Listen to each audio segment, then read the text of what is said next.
What's up, YouTube? Welcome back. It's your boy. So let me just give you a little story. The other day, we do a lot of used car dealer work. In December, we put a converter on a Subaru for one of our used car dealerships. They sold the car, and now it's April something, and the customer had a problem. She was at another shop getting a fuel pump done and a fuel injection service, and who knows what's going on. They give the car back to the lady. It's still not right. Who knows what they did. They said, we can't fix it, take it to the dealer. I don't understand that. So the dealer just takes it to the dealer, and the dealer says it needs a catalytic converter. Well, in Subarus, it has two catalytic converters, one in the front, one in the back. One is the cleanup cat, and if anything happens to the front cat where it blows apart, it clogs in the back cat. So this lady's under the impression that the front converter is under warranty. It's not under warranty to her. It's under warranty to the original purchaser, which is the used car dealership. So the lady says she's going to have the car towed from Atlantic City to Meineke-Cinnaminson, which is quite a long tow, right?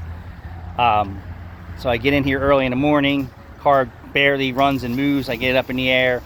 I bang on the exhaust system. I hear the rattling. I disassemble the exhaust system. The rear converter is clogged with the front converter. I go and service both assemblies, start the car up, get it running, clear all the codes, take a short road test, make my recommendations on full tune-up.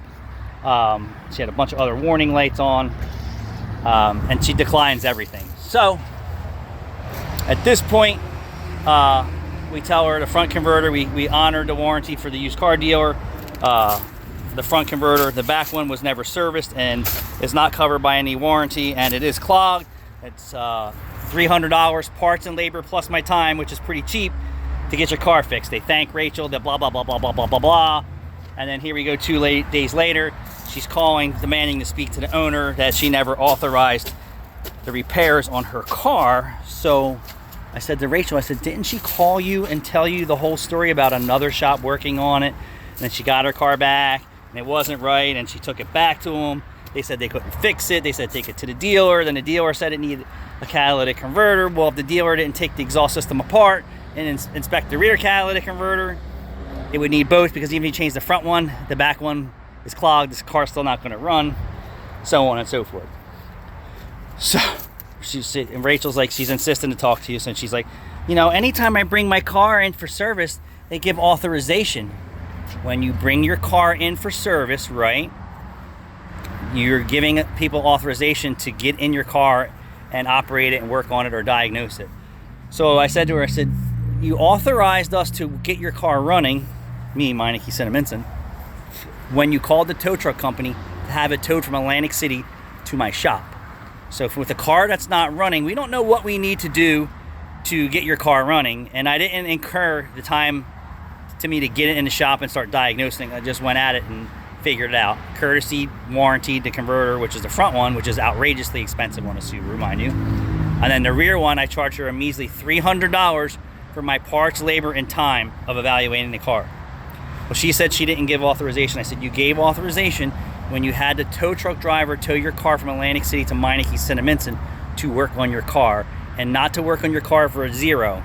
Well, the dealer said, well, then you should have had the dealership fix your car instead of having it towed here, because they weren't going to just put a front converter on your car and say, everything's all good now. Not going to happen. So do you agree that if you're having your car towed to a service facility, that you're authorizing them to figure out what's wrong with your car when you called prior and said, my car doesn't run, I'm having it towed, and I need my car running? And for $300, parts, labor, and evaluation is a very small fee in the automotive world today, especially when it comes to catalytic converters. Please let me know. So now this lady wants to leave me a bad review, and I said, well, you can do what you want. I said, but your bad review will not change the 300 positive reviews that I have with my customers saying how wonderful our service is, how great my staff is, how awesome the prices are and the options, and how fair we are. And your circumstance that you're saying is completely opposite of what goes on at Meineke-Cinnaminson. Hence, when you have your car towed somewhere, you're not having it towed to sit in someone's parking lot. And you're only